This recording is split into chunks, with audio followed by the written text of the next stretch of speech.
Ciao a tutti amici di Digital Music, bentornati sul canale dopo quanti secoli, quanti anni.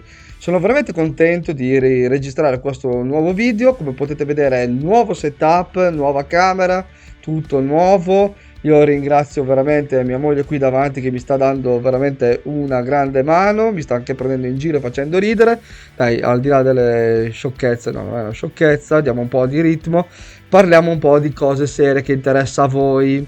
Allora, tema di questo video: come realizzare il vostro home studio con un budget poco più, poco meno di 1000 euro.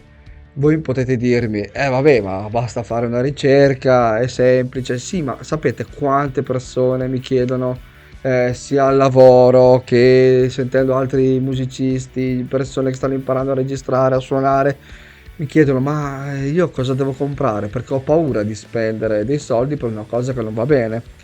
Allora, premessa, dipende tutto da quello che volete anche fare. Se volete, se siete neofiti, infatti questo video è rivolto a tutti coloro che si stanno approcciando a questo mondo e vorrei darvi una piccola mano per spendere bene i vostri soldini. Quali sono gli elementi che compongono uno studio registrazione casalingo, ma anche non? Partiamo da un PC con determinate prestazioni. So che tutti lo avete in casa, però magari ci sono dei PC vecchi che non sono sufficientemente potenti e io li ho inseriti in questo budget. Non ho calcolato soltanto le attrezzature per poter registrare, editare e ascoltare. Dopodiché, cosa ci serve? Una scheda audio esterna. Poi cosa ci serve? Una coppia di monitor d'ascolto. Poi io vi ho aggiunto anche dei plugin semi professionali, professionali e poi una Adobe di registrazioni, ma ve l'ho fatto vedere anche nei video precedenti. Comunque entriamo nel dettaglio. Partiamo dalla scheda audio. Io ho inserito una Focusrite a due canali, prezzo 160 euro, che più o meno è la media che si aggira, che trovate in rete. Vari siti, vari negozi possono variare 10 euro più, 10 euro meno, o magari anche 20, ma più o meno il range di prezzo è quella. Ne esistono anche altri tipi, però io mi sento di consigliarvi questa perché lavoro in multitasking. Cosa vuol dire? Vuol dire che se voi ad esempio state trasmettendo una web radio e volete registrare anche il podcast della vostra puntata, vi permette di usare più software con la stessa scheda audio contemporaneamente, cosa che la mia poverina Tascam che sto usando adesso non mi permette di fare.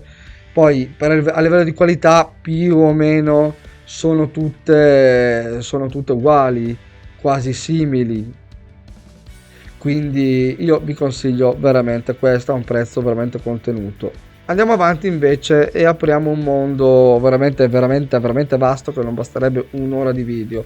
Monitor d'ascolto.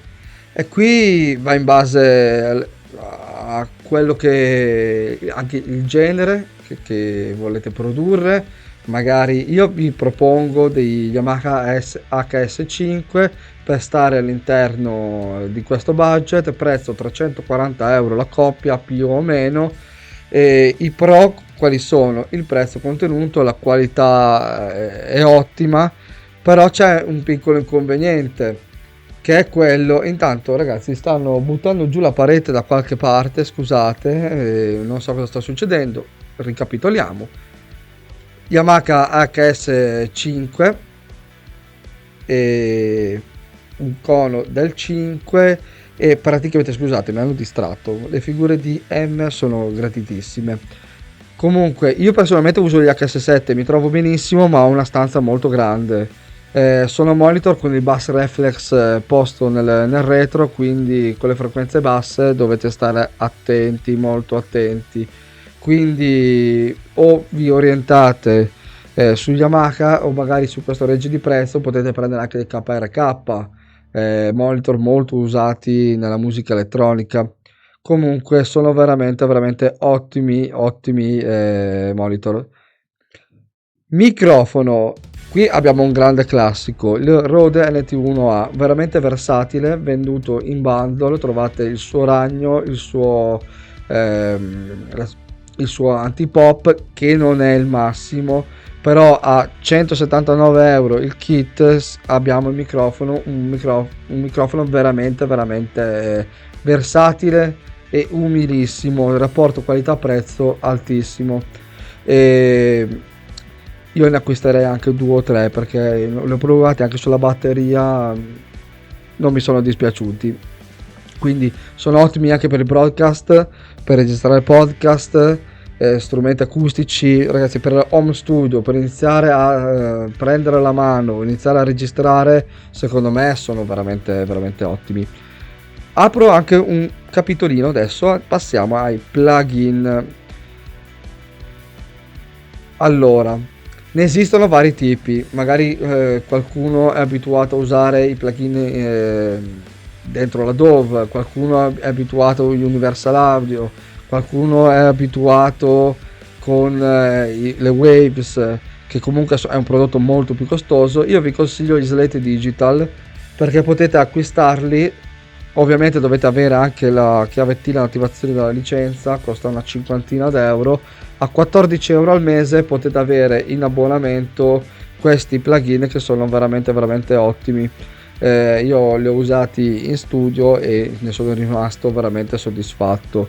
Hanno una qualità superiore alle Wave di un certo tipo. Andiamo sulla Dove. Qui invece entriamo sul mondo del freeware. Come vi ho fatto vedere nei video precedenti, abbiamo BandLab, che è la copia spudorata del vecchio Sonar Professional. Poi esisteva anche la versione premium che io uso nel mio home studio, e praticamente è totalmente gratis. All'interno ci sono anche dei VST per chitarra, strumenti, pianoforti. Va benissimo, va bene bene bene, quindi qui andiamo veramente al risparmio. Ma abbiamo anche il buon vecchio caro Reaper che ragazzi, che io uso per editare podcast, e vai col liscio proprio. Da questo punto di vista abbiamo l'imbarazzo della scelta. Entriamo in un capitolo per chi ne avesse bisogno PC. Per registrare, per far andare tutti questi plugin, per iniziare a editare, per non stare lì a congelare 20.000 tracce ogni volta, dobbiamo andare su un PC che abbia delle modeste prestazioni. Oggi su Amazon, anche come vedete qui alle mie spalle, ecco, no, qui a mia a fianco, con 369-370 euro diciamo, troviamo anche dei PC preassemblati che possono funzionare veramente bene per registrare. Magari vi lascio anche qualche link in descrizione. Invece, come vi avevo detto, anzi non ve l'ho detto, possiamo andare al di sotto veramente di un budget di 1000 euro se avete un PC già performante. Magari siete dei gamer, magari siete dei sviluppatori grafici anche, oppure semplicemente avete già in casa vostra un PC che ha delle caratteristiche ideali per poter registrare. Quindi qui andremo anche a risparmiare, possiamo prendere questa parte di budget e andarla a investire magari in un microfono diverso, possiamo andare a prendere una scheda audio superiore, possiamo anche investire su una coppia di monitor superiore. Quindi come potete vedere la fetta PC è una grande fetta che va, se già in possesso, va a dimezzare il budget e la spesa per costruire il vostro home studio. Ma vi dirò ancora di più: quando di questi tipi di device, di dispositivi sul mercato dell'usato è pieno, quindi cosa vuol dire? Che il budget si riduce ancora ulteriormente. Quindi in conclusione, oggi costruire un piccolo home studio, una piccola postazione per poter fare le vostre registrazioni è veramente a portata di tutti. E, detto ciò, più o meno ci siamo detti tutti. Se avete delle domande, avete considerazione, mi potete dire anche che il video fa schifo, sono contento, lo stesso almeno l'avete visto, lasciatemi un commentino, se volete attivate la campanellina, iscrivetevi al canale, mandatemi un'email, magari se avete anche un tema, un approfondimento come già mi capita di ricevere nei commenti che volete che affronti, sono qui e vi saluto e grazie a tutti. Aspetta, facciamo un saluto migliore. Vi ho fatto fare una slide, un passaggio di tutti i prodotti. Questa parte magari è da tagliare, ma la lascio lo stesso. E ragazzi, alla prossima, ciao.